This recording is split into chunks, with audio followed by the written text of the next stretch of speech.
Hi, I'm Gretchen, And I'm Becca. and we're two curious ladies on an adventure to learn more about cooking, cannabis. And the fine art of gluttony. Join us every 10 days or so as we get high and make our way through a recipe. Step inside and let the consumption begin.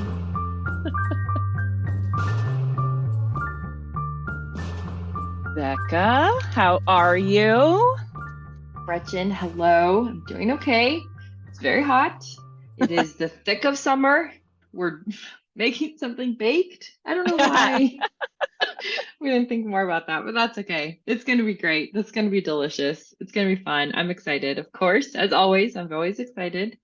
When we edit these and listen, I hear how many times I say I'm excited to You. start the Yeah. recordings. Mm-hmm. I Like every always time. say it. I am Yeah. what? Excited. What could Becca be today? Excited?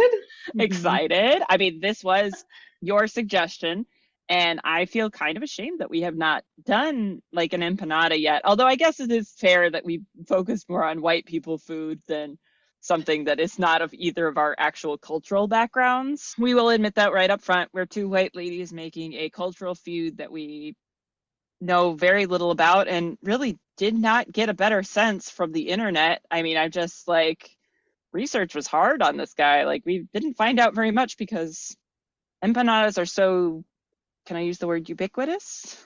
I think you can. Sure, why not? Probably actually perfect because there is some version of an empanada all over the world. There are many other names for this. What is essentially a meat pie, a hearty pocket of food that you can take on the road in whatever version of that it looks like, whether that's a hearty lunch, whether that's a traveling pocket. It takes on many coats and colors. So we'll talk a little bit about that. But the very specific empanada, yeah, not part of my background, not part of Gretchen's background, but tasty. But before we get into the thick of the empanada talk, what are you smoking today? I am enjoying some flour with my bong.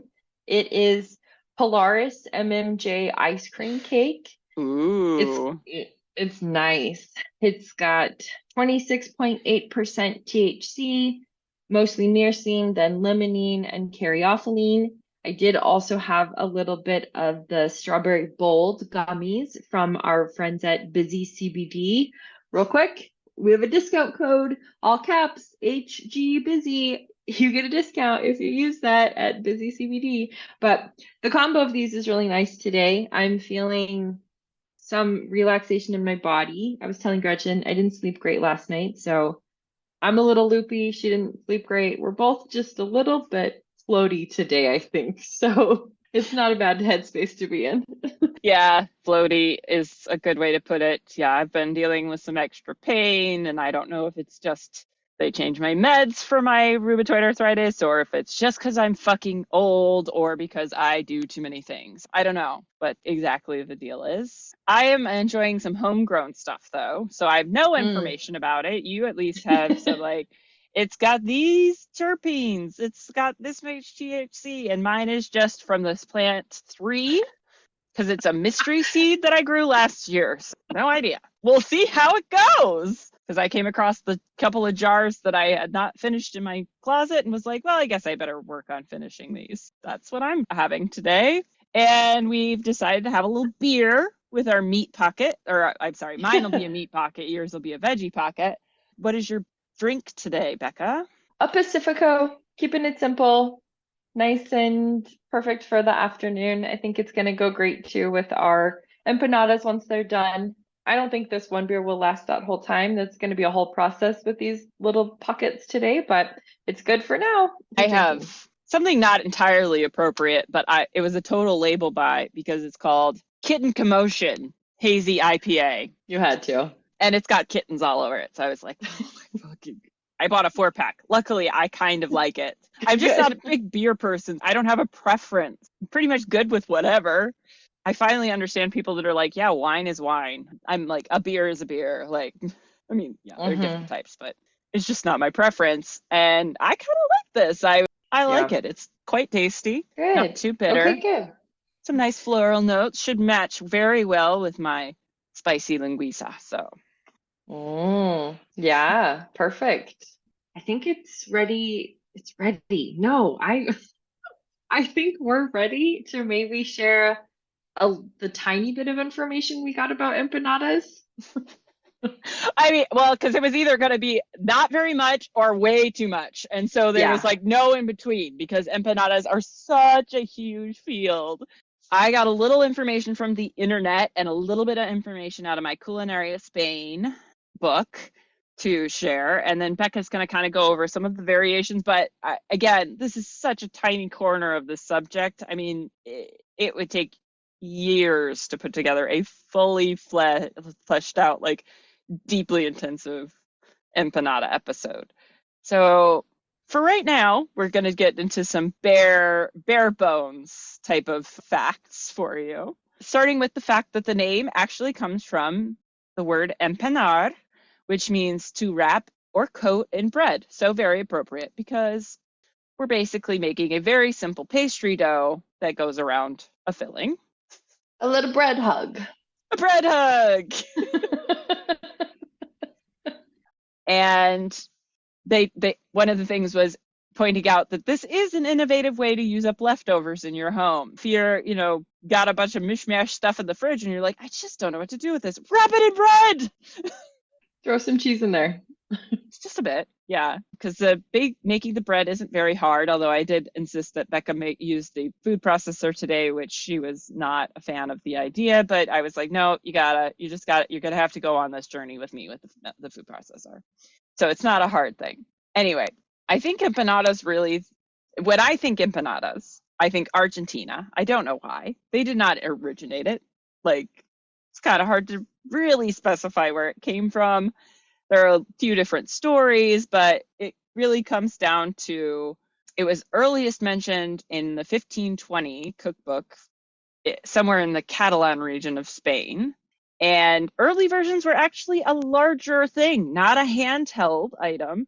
This was like a full-on pie that you cut pieces out of. I believe I've seen this before as well, like a more of a pie type empanada.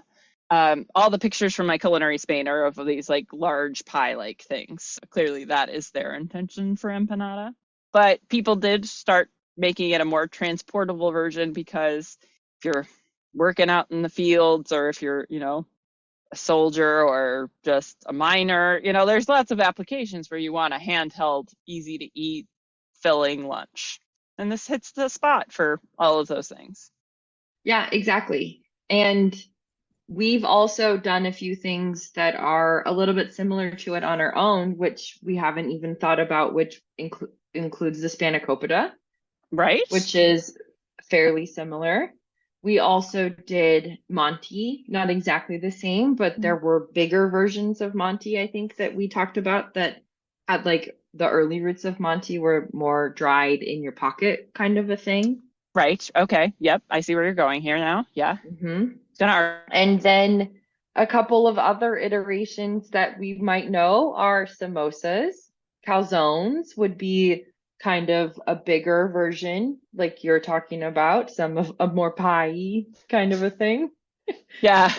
Well, the original Becca's original thought was to make a caprese version of an empanada, and I went, isn't that really just a calzone? And then we had to have a whole discussion about how I'm weird about fusion food. I was leaning more towards a traditional style, and I dragged Becca along with me towards that.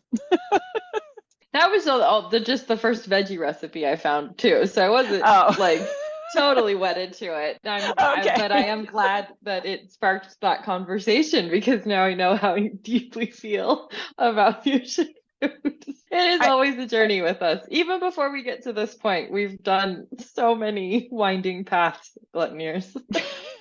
This was a very quick winding path this week because we definitely we weren't far ahead on our planning on this guy, but that's okay. Any other versions of like an empanada-esque or just different versions of empanadas you want to enlighten us about? Well, like we're saying, there is some version of this kind of everywhere. Some would say that the original is a Cornish pastry, and that one of the reasons it's everywhere is because of British imperialism.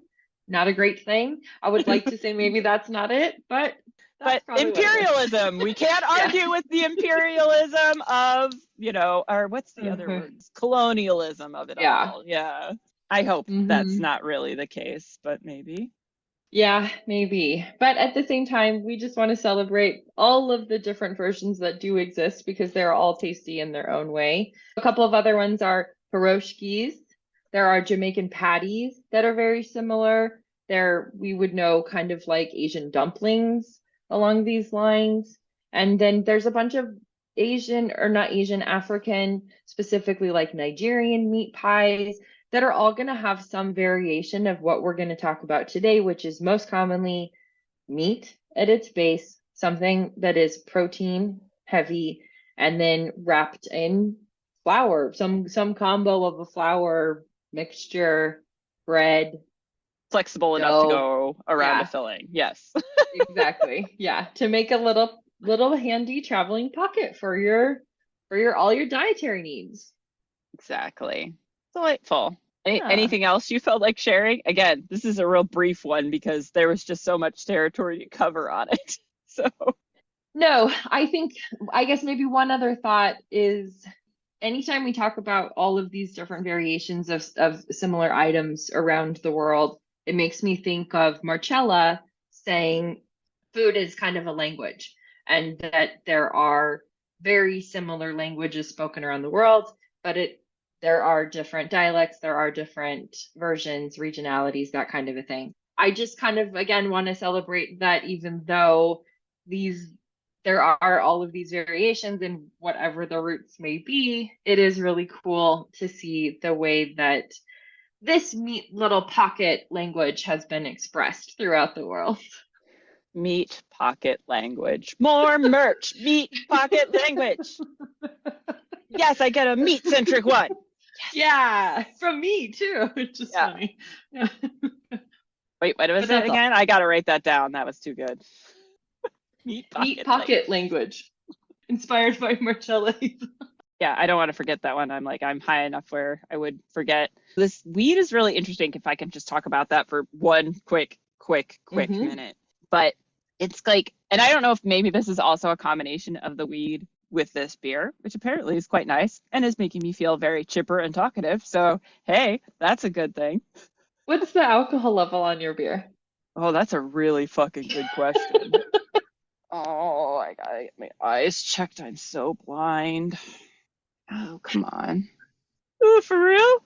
Oh, 6.8. It's Not too bad medium. though. It's not too Okay. bad. I Yeah. was like, is she drinking like a 9 or something? Like, No. we don't Um, know that's happening. Okay. So but you were saying. yeah, I was saying the flavor on this is really nice. This is actually might be one of the best tasting homegrown weeds I've ever done. And I don't know how I did it, which sucks because if I'm gonna go get a clone in this weekend to grow, I wish I knew how to replicate that process. Plant 3. Where did you Plant come three. from? What are your genetics? I know they're random because they were all home crossed and the seeds are from like 10 years ago. I don't even I know how those know. seeds all came up. Perhaps we should get into the process of what we're doing today. We can talk about what we've already finished up for right now and then get Hmm. into the dough making process, which is our main action on the podcast today. Let's start on that. Okay. So like we mentioned, our original iteration was a caprese. So it had mozzarella, tomato, and basil. Gretchen said, no, we're not doing that. And Not because that the combination is gross, just because I no, was no, like, yeah. I just can't. I don't know. Calling that an empanada seems wrong, and I don't like it. Totally. We took a swerve, and that recipe did include the empanada dough. So we said, let's keep the dough, and then we will adjust the fillings as needed. Gretchen came across another recipe from the same person that had kind of more what she was looking for. This one had chorizo and some peppers and some other fun stuff. I stuck with the veggie virgin version, but both of the bases came from a recipe website called Lilita's Recipes, and we will share those. But should we start off with what's in the empanada dough, and then we can talk about what our fillings are, or should we talk about our fillings first since those are done? I was like, dough first, but now I'm like, you're right. We did make the filling first. So I feel like we should go in order of process on this. The dough, it is recommended to rest the dough, even though we made our filling in advance because we were like, we're not going to do both the filling and the dough. Like the filling's boring. We've done fillings. Fillings are fine. No one needs help with a filling. Dough's a little more tricky, so that'll be our action point today. We both made up our own. Mine was supposed to have chorizo in it, but they did not have chorizo at the market that I went to. I got linguiça instead. No chorizo. So I had 2 links of linguiça. I used one large, I think it was actually Yukon Gold potato, but it was like the size of a russet. So it was really big. It's like, damn, potato. So I got one largish potato in there. I used some, I want to say pastilla, but that might not be right for the pepper. I'll have to look at my recipe, at my receipt and get the actual name of it. And that will be in the recipe notes on the website when I get to it. So I've got my pepper, my linguiça, a half of an onion that I chopped up also went into there, and 2 cloves of garlic. Yum. That does sound good. And we had also decided we were both going to do potato as our common veggie. We're both going to do the same thing, but a little bit differently. And I totally did not get potato. I did not make potato. And then Gretchen said, oh, yeah, potatoes. And I went, right. Oh, yeah, that was my idea too. To do potato. And see, I woke up, I'd forgotten to put it on my grocery list last night. I was like, oh, thank God I remembered, because Becca would probably be so frustrated with me if I forgot. But also, lo and behold, I also have so many potatoes growing around my house right now. Like, I'm finding them because I keep growing potatoes, and then when I dig them out, I like throw like little seed potatoes around. And so now I have like potatoes coming up all over in like the back part of my garden right now. Like, oh, this is surprising. I could probably just gone outside and got some, because I just said to chuck some potatoes out because they were sad, which means I threw them into my garden. So I'll have more random potatoes. More potatoes. At this point, it's just an experiment. I just throw them out and go, where will you grow? Oh gosh. When we're talking next year, let's see what Gretchen says as she's overrun by potatoes. Nothing else. I will be very self-sufficient, and I will never have to buy any kind of carbohydrate ever. That's true. We'll be doing a lot of potato recipes. Everything gets potato. Potato cinnamon rolls, potato bread, potato pancakes, latkes, like real potato cheesecake. Yeah. Oh, I did have that recipe for hash browns from the Smitten Kitchen that I think we should definitely do at some point as a kind of a fun thing. That sounds good. Yeah, the fast food style. A breakfast thing would be fun.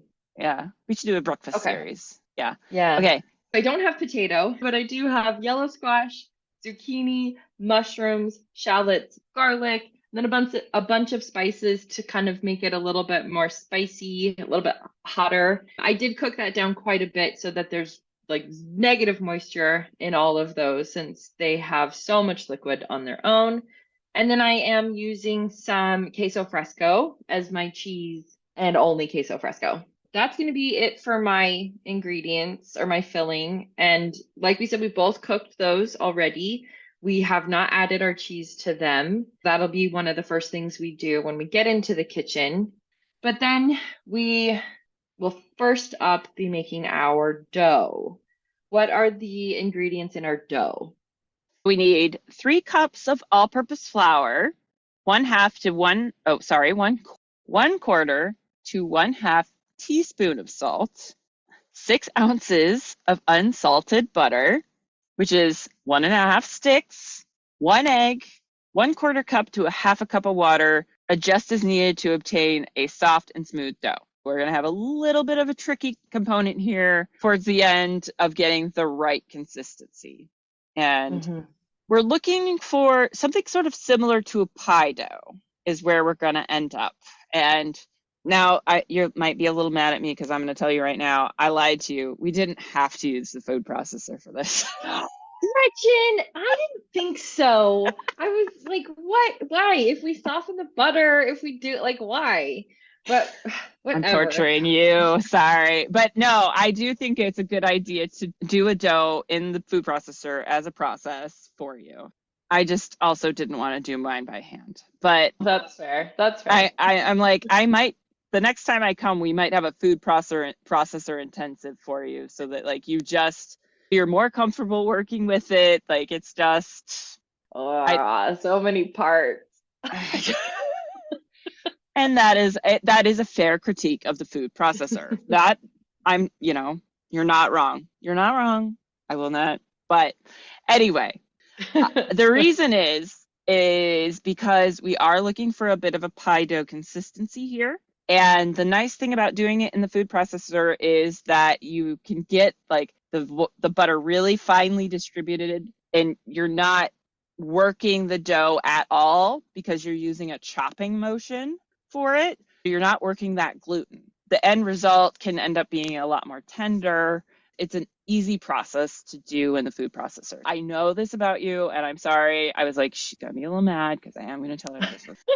But I got to put you through the paces sometimes. Like, I I know. every once in a while I got to throw something at you, and I'm like, I feel like I just gotta have to push you a little bit on the food processor, just a little bit. I don't want to like True. torture you. You can tell me like, but in the future, if I'm ever suggesting something like this, yes, there's probably a way around it.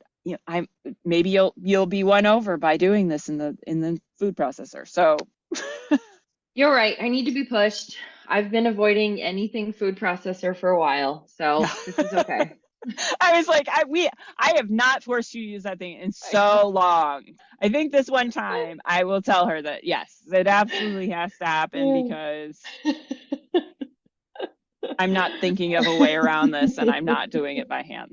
No, I'm glad. And real quick, you said a quarter cup to a half a cup of water. It also says or milk, and I am going to do milk. Gretchen Oh, has reasons for using water because of some extra acid vinegar situation that she's always looking for. But I did milk because I'm just making mine a little bit more dairy, cheesy, kind of that side. soft. Yes. Yeah. Yeah, I because of our experience with the vinegar pie dough, which I came across again recently and was like, wow, we did that long ago. That, I mean, it blows my mind every Yeah. time. I'm like, it feels like we just did that and it was over a year ago. I'm like, what? No, Nuts. It's nuts. we've covered so much territory. I know, it's wild.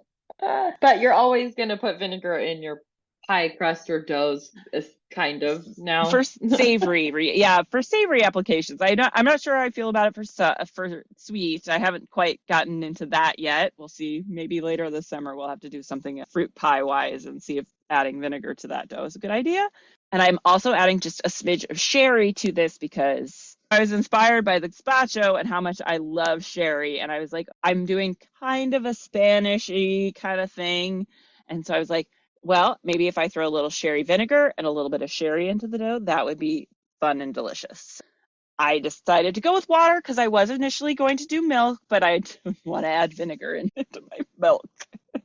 I was not into curdling milk and then using it. That's where we No, are at. no, that's not the first step of our dough that we need. No. No, absolutely not. Once we get into the kitchen, what we're like we said, we're gonna make the dough first in the food processor. What are those steps exactly going to look like? Oh, And real quick, I had seen a recipe that said to keep the butter cold, like you were saying, similar to a pie. Did you keep yours cold? I left it on the counter. It's not that warm here today, though, so I don't think it'll Okay. have softened very much by the time, because I just split it before we came to sit down, and it was still Okay. fairly solid. I mean, yeah, if it was hot, I'd be more worried about it, but like today we're only mid 70s right now, so Mhm. It's hot, hot, much hotter here. Are you gonna leave it in a stick? Or are you gonna cut it into tablespoons or something? I'll probably chop it up a little bit. I should have probably done Okay. that at the same time, but I did not. So yeah, I think we should definitely cut it. I don't know did you cut yours up already? No, I just left it whole, but in Okay. the fridge. We'll just chop it up a little bit so that it makes the food processor's job a little easier. It'll be a lot faster than waiting for taking the 30 seconds to like cut it in half or cut it in, cut it into quarters and then cut across it a few times. It will make the food processor work a lot better. So just do that real quick when we get in. Here are the steps exactly according to Leilita.com. Is that correct? Leilita.com empanada dough. Mix the flour and salt in a food processor. Add the butter and pulse. Add the egg and the water or milk in small increments and continue pulsing until a clumpy dough forms. Split the dough into 2 large balls, flatten slightly, and then shape into discs. Roll out the dough into a thin sheet and cut out into round disc shapes for empanadas. Or, as I'm going to, or I guess both of us are going to do this because, you're not using your tortilla press. Not on the first pass. Not on the first round. Yeah. So you're going to roll yours out into a sheet and cut circle shapes. I'm going to roll mine out into a sheet, I'm going to make balls and use a tortilla press. So we're doing it both ways, people. We're doing it both ways. We're doing everything today. All of it. Except for tomato mozzarella. Not doing that. Not doing that. Get some sort of round, flat shapes, however you feel like doing that. You can also, that covers step 6. Use immediately or store in the refrigerator/freezer to use later. This is supposed to make it, I think it said like up to 25 rounds. So I'm not, we're going to have to kind of touch base on what the yield is when we get out or once we get through the mixing process. But we are going to be filling ours right away. We have let our fillings cool down. So that should help us as well on making sure things get sealed because we won't have any heat inside in the filling to create steam or give us that problem. And we got to get into the assembly part of this, which is quite easy. And you add a little bit of filling into the middle of each empanada disc. It's going to take a little trial and error to make sure you get the right, like full enough, but not so full that you can't close it or, so it'll probably take a little bit of trial and error to figure out how much dough or how much filling you can get in there safely. And then you're going to make sure to crimp that shut really firmly. This recommends using a fork or something along that line to press the dough in really well. And I think that's the way I've seen most empanadas are like, wait, we've done empanadas before. Not empanadas. We didn't do empanadas for like the tea party thing? No. Okay. But we did something very similar. Yeah, I was like, what did we do? We did like little hand pies or something maybe. I don't know. I was like, wait, I just had a very... We did apple, like fruit pie kind of things. Okay. I was like, I'm having a huge sense of deja vu about talking about like pressing it together with a fork. So I was like, wait, did we do this? Okay. Apologies. I just really fully went in on that deja vu for a second. It was very vivid. I'm sorry.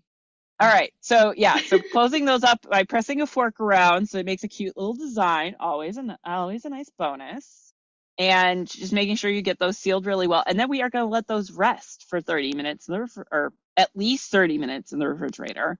Since I believe we're going to do large ones, right? I'm going to do large ones. Yeah, I don't know how large the tortilla press ones will be for me. I think because we have kind of a smaller press, but we're aiming for larger. So right in my wheelhouse. Like usually this will be probably what I naturally go to as a normal size. And this is like a full big entree or big appetizer. Yeah. So we're going to bake those in a 400-degree oven for 15 to 20 minutes. And then we will be able to enjoy our tasty, tasty empanada pockets. Okay. I'm ready. I can do this. I'm ready to use the food processor. It's not going to get over my head today. I can do this. I own that food processor. It's not the other way around. Not intimidated. Let's do it. Let's do it. To the kitchen. All right. To the kitchen we go. We made it all the way to the kitchen. Yep. Had a little more beer on the way. Feeling a little punchy. We added cheese to our filling. So that's checked off the list. Oh, and Greta, what cheese are you doing? I'm using Monterey Jack and Oaxaca cheese because that is the combo that the recipe gave. And I was like, I like that idea. We're doing that. Yum. Okay. So now then, it's dough time. Dough time, dough time. Everybody loves it. Dough time. Anyway, don't know what that was. That was nice. Yeah. I like it, actually. I was like, I think that's a new thing. All right. So we have 3 cups of flour, indeterminate amount of salt, somewhere above a pinch, into the neighborhood To a half teaspoon. to a half teaspoon. Maybe we'll need more, maybe we need less, who knows? We'll see where we end up.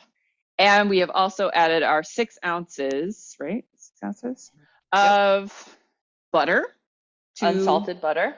Unsalted butter, yes, because she's fully taking control of the salt content in this recipe. Mm-hmm. And we are just about ready to food process this until it's ready. One question, Becca, because I thought maybe this might be a good way to do this. I think this dough thing will go fairly quick. So do you want to do it where I do it first and then you do it and I watch you do it? Yes. Okay, because it's a different type of dough and a little bit different process. So I was like, you might want to watch this first. Because it's like a pulse thing first, right? It's not a full, like, just push the button and let it go. We want it to be clumpy. Right. So I don't want to let it get away from me. Exactly. And also when we add the liquid later, I thought you'd probably like it a little bit better if you can get a general idea of the consistency. Okay. So I'm going to watch. Here we go. Sorry, Gluttoniers, you can't see, but I'm excited to watch. All right. You're going to watch. There's going to be a lot of noise, but in pulses. Here we go.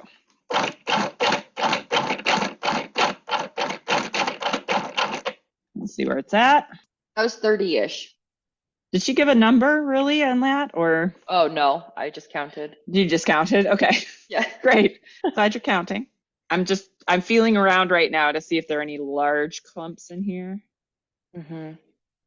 I think I might just give it just a couple more pulses. Because I think it can be a little bit more integrated. What size is the butter right now? So the largest size I have in here right now is like a large pea.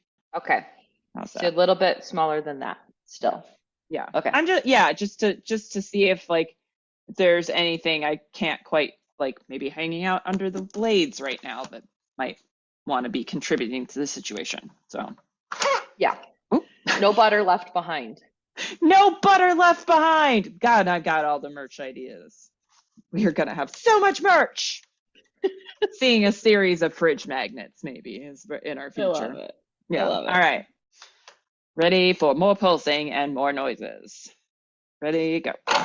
I don't want to go much further than this because while doing it in the food processor, there's a lot less risk of overworking that gluten because you're chopping versus like really mixing.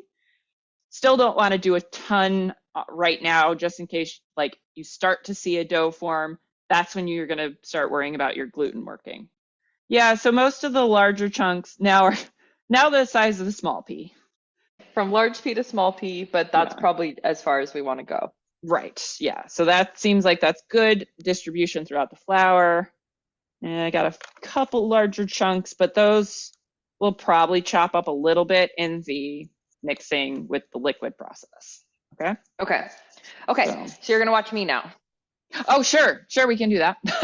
I was going to go all the way, but this actually might be a better way to do it because then even that'll give like this a minute to rest before I mix in the water. So I like this. Okay, you can see. I can see. Well, I wasn't prepared for an audience or to even plug this in, I guess.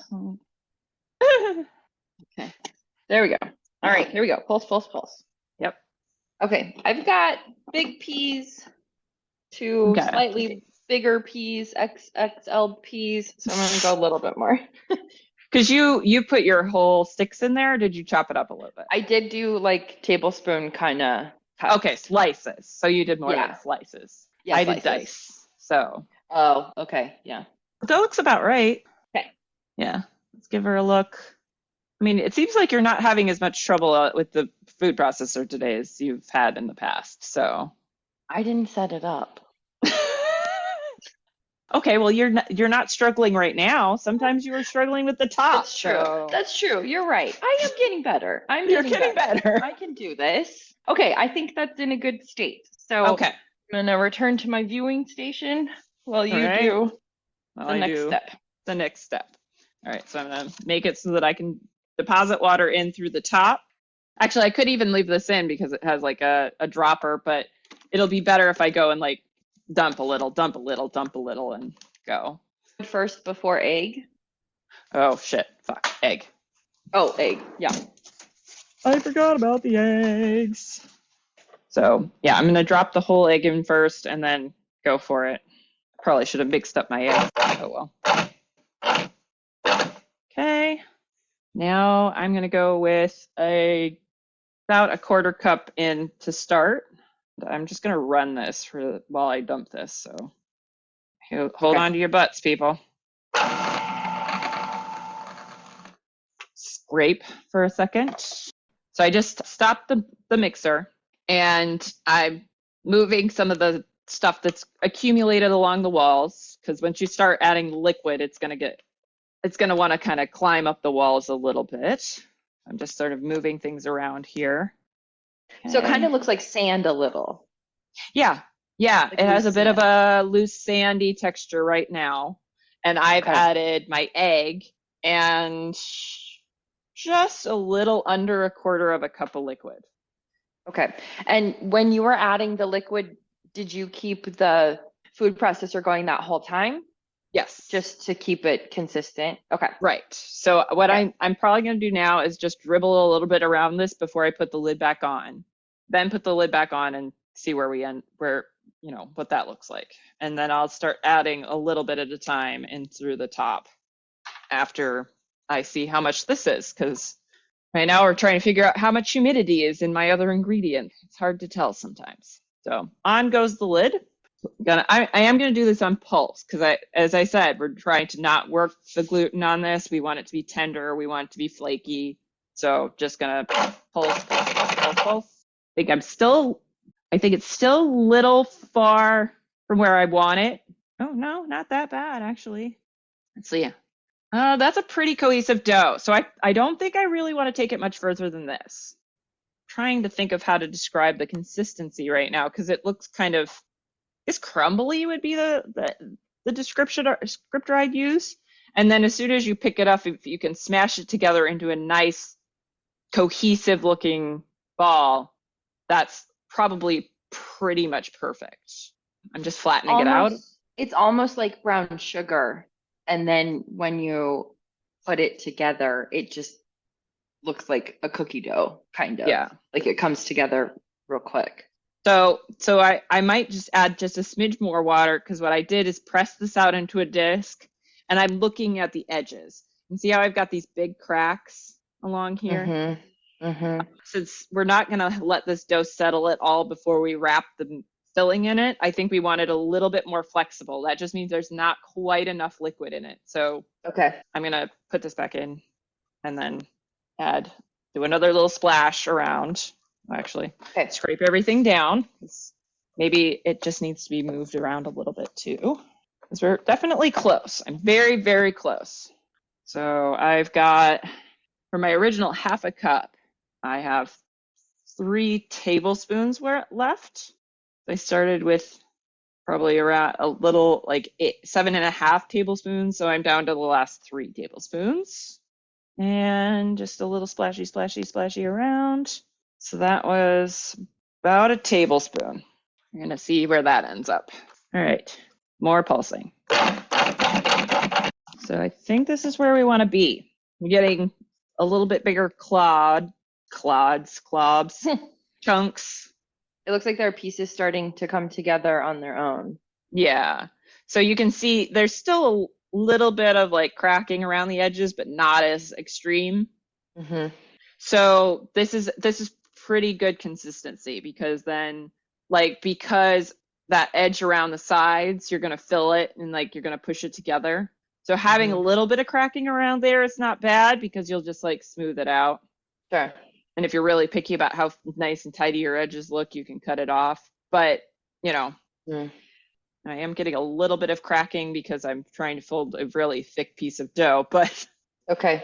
hopefully, because I'm not going to use all of this dough today, most likely. Either that or I'm making it again tomorrow. Yeah, this looks pretty good. We'll be curious to see Okay. if dough rested overnight is a little bit different. But so I'm going to measure mine out into little individual balls. I guess you don't really So, need to watch that. So you need to do your water though. So yeah, I gotta do my milk and my egg. okay. Yep. Your Okay. liquid. Sorry. Okay, I just got my egg in there, and you went first with egg only, blended that a bit, and then did the next liquid add. Because you want the whole egg in there. Some cases you might want to just mix it with your liquid, but because we want the whole egg into the dough, I did the full egg first, then I started adding the other liquid. Okay, here we go. I can't see the egg anymore. I'm assuming it's been added. Yeah, I'm sure it's good enough. Yes. Okay. All right, so I will start adding my milk, All and right. we'll pour continuously how you did too. Okay, Yeah. here we go. You Stop should. and scrape. Yeah. It's like it looks like you need to move things around a little bit over there. Seems like you've got some moisture collecting near the bottom that you want to make sure is evenly distributed. All right. Here's a Yeah, not too bad. Give it a press pretty for dry me. though. It is pretty dry. I was assuming Yeah. that probably wasn't enough. Oh yeah. Oh, Yeah. especially because you got a big crack down the middle too. So nowhere you've got a bit more to go. That was about half the milk. Okay. So right around where I was, but it looks like you're probably going to end up adding a little more than I did. Yeah. Las Vegas, man. Pretty dry. Very dehydrated out there. Very dehydrated. Going with more milk. You were looking pretty good there, I I think. think so. Yeah. I think it's done. Oh yeah, I think you actually got yours a little wetter than mine even maybe. So good job. Okay. All right. Perfect. All right. So the dough's ready. The dough is ready. We need to portion it out. So we are experimenting with our rollout / size of dough over on my end of the world, and Becca's just winging it, which is, great. I made a 3-ounce ball and a 2-ounce ball of dough and flattened each of those in the tortilla press. And I think I'm looking at the 3-ounce size because it was enough where I feel like I'll get a good amount of filling inside without making it too small. I would like to go a size bigger, but I think if I had 4 ounces in the tortilla press, that wouldn't work very well for me. So I'm gonna stick with the 3. Okay. I think that makes sense. And I kind of just eyeballed it like Gretchen said, and we think that mine is closer to the 2-ounce. So I think I do want it a little bit bigger just because I do have so much filling. Yeah. I think I'm going to need a bigger empanada to go with it. Yeah. I didn't cut mine up very much, so I need a bigger empanada to be able to get things in there. So yeah, exactly. Okay, so we're going to be rolling out and then filling our little pockets for a few minutes. So I think we're going to we're just going to cut out the rolling portion and then we'll be back to do the filling. Okay, so we've got some rounds to fill here. And I did actually do also a 3.5-ounce size, but I'm starting with my 3-ounce size. And I'm wondering if I should measure my filling, roughly at least. All right, I'm going to try a 1/2 cup and see how that looks first. Okay, that looks like it's probably too much because of how chunky this is. I'm probably looking at closer to 1/3 cup here. All right, that might be a little too much filling. It is quite fat. Yeah, too much. A little too much, yeah. So probably more like 1/4 cup is where I'm going to end up on the 3-ounce guys. Okay. I am going to crimp the edges together with a fork real quick. Can I show you mine? Yeah. Is that too full? How well is it sealed along the edge? It looks like you've got like the outer edges lined up, right? Yeah. Yeah, then that should be good. Okay. I probably will trim the edges of this just a little bit once they've sat in the fridge, maybe. Mm-hmm. Right before we bake them, I'll probably trim them. Mm-hmm. Just in case they're better. I don't know. Who knows? Mm-hmm. All right. So the 3.5-ounce size, I did press this out a little bit more. I'm going to try and aim for about the same amount of filling, somewhere around 1/4 to 1/3 cup. Okay. And fold her over. Still feels like it might be a little too much. I'm not getting like a complete fold over on this like both sides matching, Oh, okay. having to like stretch the dough out a little bit with my fingers, I guess. But I do think the 3.5 with basically the same amount of filling looks a little bit more manageable. Mm-hmm. So So 3.5 ounces on the dough and a quarter cup filling. Is that what you somewhere said? between a quarter and a third of a cup filling, Okay. or a half a cup is really what I'm doing right now.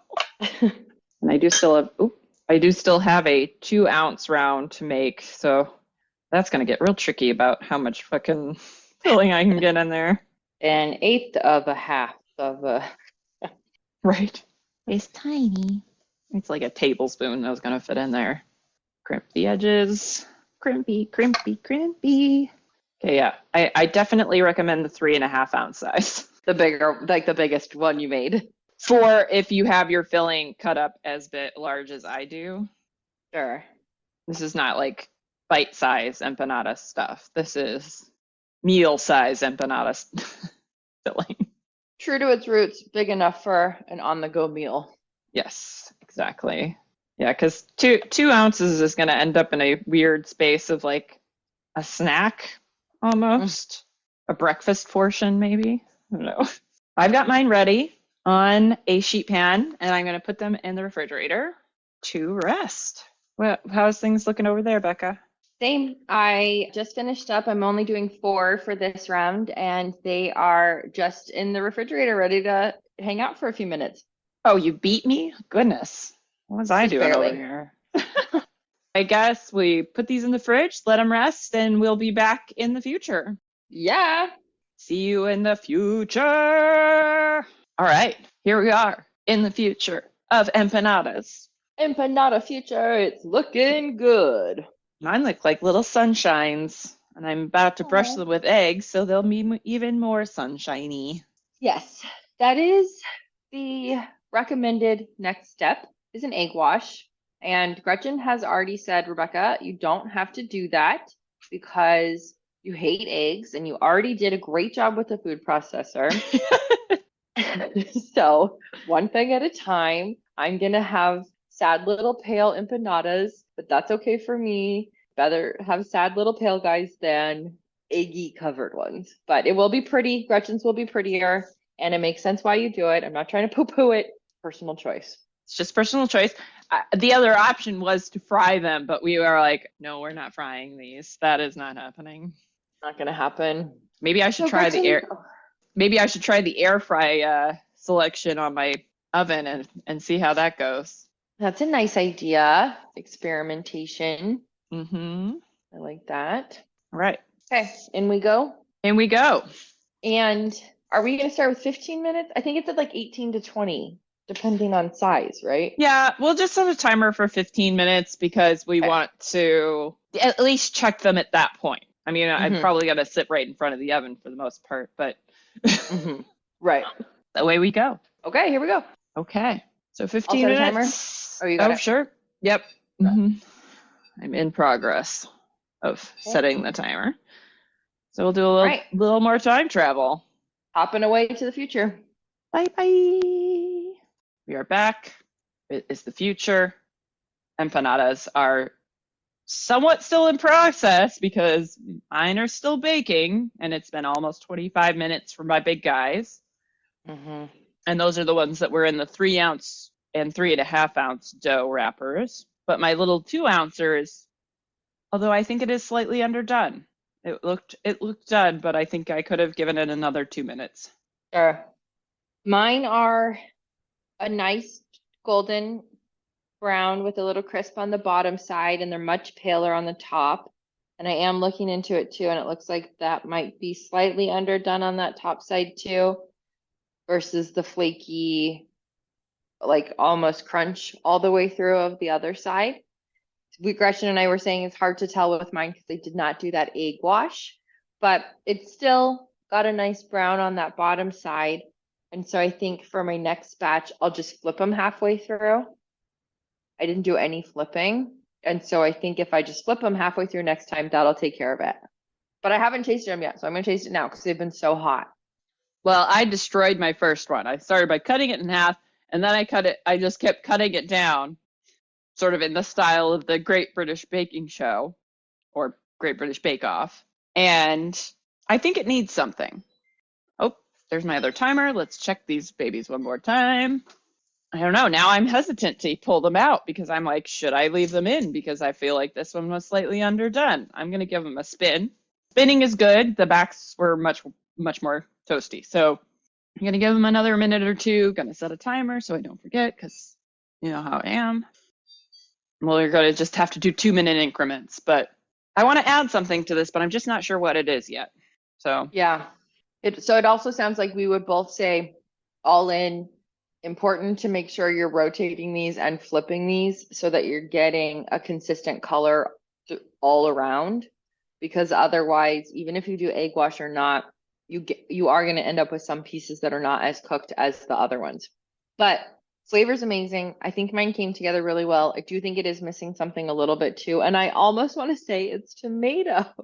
Like I kind of want something more acidic, I think. yeah, maybe some form of moisture adding element. I put some peppers and onions in mine. I might do more onion and mix that in a little bit, mostly because now that I know onions are so good for you, I mean, that was a while ago that we went over all that nonsense, but I'm like, great, this is a vegetable I love and it's very nutritious. So I'm going to keep eating the fuck out of these. Yeah, more onions and everything. Not for me, but this, I mean, I was saying earlier during gazpacho that it was too oniony for me with the shallots, and this still feels too oniony for me. I did shallots on this one too, but maybe I'm just overthinking it. But either way, I do really like the dough. I think it ended up coming out with like a really nice flakiness and a nice delicacy too at the same time. I do wish I'd put a little bit more salt in the dough, Yeah, or maybe I the filling, probably, something, yeah, something needs a little maybe more both. salt. Yeah. Hmm.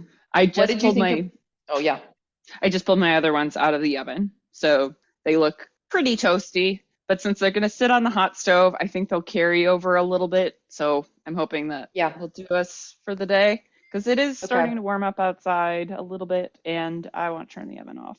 I'm ready. totally. What did you think about the vinegar in the dough for you? I could have gone with more so that I could actually taste it because it didn't really add any flavor. I should have gone with like half and half of the like maybe not half and half vinegar, but like maybe half water and then half and half and then a quarter sherry and a quarter vinegar maybe just to get the Sure. flavors. But Mm-hmm. I don't know that it enhanced anything. But it didn't hurt anything either. Right, right. Well, definitely a success, I think. And as often happens with something we really enjoy, we walk away with 100 more ideas of other ways that we want to try it again. So I Yeah. think that at the end of the day is our best sign of success, is immediately wanting to make it better. And lucky us, we saved a bunch of our dough. So we get to Yeah. immediately play around with it. How nice. I mean, We that can never happens. we can build on it. Yeah, we're not stuck with what we've got. This is the handy part of doing like a small size, being able to taste it and then enhance it. Like when we did the tortellini, I don't know if I said in the episode, but I thought maybe I could put prosciutto in it, and I did do that, but I could have put more prosciutto in when I put the prosciutto in. So Mm-hmm. I don't know, maybe I just wanted to go straight like ham chunks or something, but who Mm-hmm. knows? Totally. Well, I But do want to say real quick, since you brought up tortelloni, I did find it to be a little bit too bitter at the end of the day, like more than I wanted it to be. I think mm, with the arugula and the broccolini and the leek and everything, it ended right. up just being there was like more bite in it than I wanted. But anyway, I don't think we ever talked about like an after Mm, tasting, no, but yeah, that's all. that's fair. Tortelloni I thoughts. I did want to agree with you though on the dough. This is probably, I'm really pleased with how this dough turned out. Like it's just absolutely the perfect texture. Like it's not quite as like luxuriously flaky as I would like, but again, that's not necessarily what we're going for here. I think what I'm hearing too is, and thinking back to what we were talking about early on with it being something we wanted to be kind of portable, is that you wouldn't want it to be too flaky because you don't want too much to be falling off either Yeah. while you're eating it or while you're on the move. So Solid it point. can't be as flaky as some of the other iterations we see of some of these pasty pie kind of things. But in that way too, like I'm looking at it, I had cut one in half. I was moving some around to take pictures, and there's minimal crumb, which also shows that you can take it. It is a perfect on the go, transportable, fill you up kind of a thing. I like it. I'm glad we did this. Me too. I'm excited about it because got another thing for leftovers in my back pocket now. This nice, easy empanada dough can whip out some nice leftovers into some very convenient lunches in no time. Totally. Or appetizers for entertaining. If Mm, you have some in the freezer, you can always just grab it and make something real quick. I mean, lots of options. So yeah. nice job, us. High Oh, five. what world level did we say? What world I level? I don't know that we did. I'm landing solidly on a 2 just because you do have to be a little careful with the dough, but no problem, really. Just it's a very easy dough to do. Just work it as little as possible and use the pulse option to your benefit. Yeah. Yeah. Especially if you have a food processor and you're willing to use it, it is a solid 2, I would agree. Yes. All right. Nice job, us again. All Yes, right. indeed. Subscribe, use our discount at Busy CBD. That's capital H, capital G, capital B, I, Z, Z, Y. And tell everyone you know about us. Don't stop talking about us ever. Never stop thinking about us. Never stop talking about us. This is your life now. Yep. Oh, and join us on the Patreon if you want to hear us read a book, Cookbook Stoned. Yes. There are We love doing 9 episodes up there right now, that. or in progress. We don't hold back. We say whatever we're thinking. It got weird. We were talking about blood sauce for a little while. I mean, you never know what's going to happen with cooking. I forgot. We have to talk about, I saw where Joinville is in France. No. You did? Yeah, so I saw an exit to go. That. I know. You saw the exit. I saw the exit. We didn't go there. We drove somewhere in the vicinity of it, but I was like, Joinville! I know that. Now I know where that is. That's so fun. Look at us learning. So exciting. But anyway. I love it. Okay, Patreon. Yes. All right. Yes. Let's get out of here. Off we go. Off we go.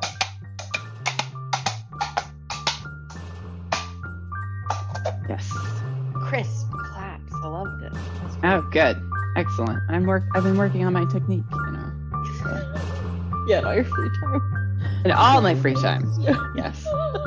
I hula hoop and clap coconut shells together at the same time. That's my practice.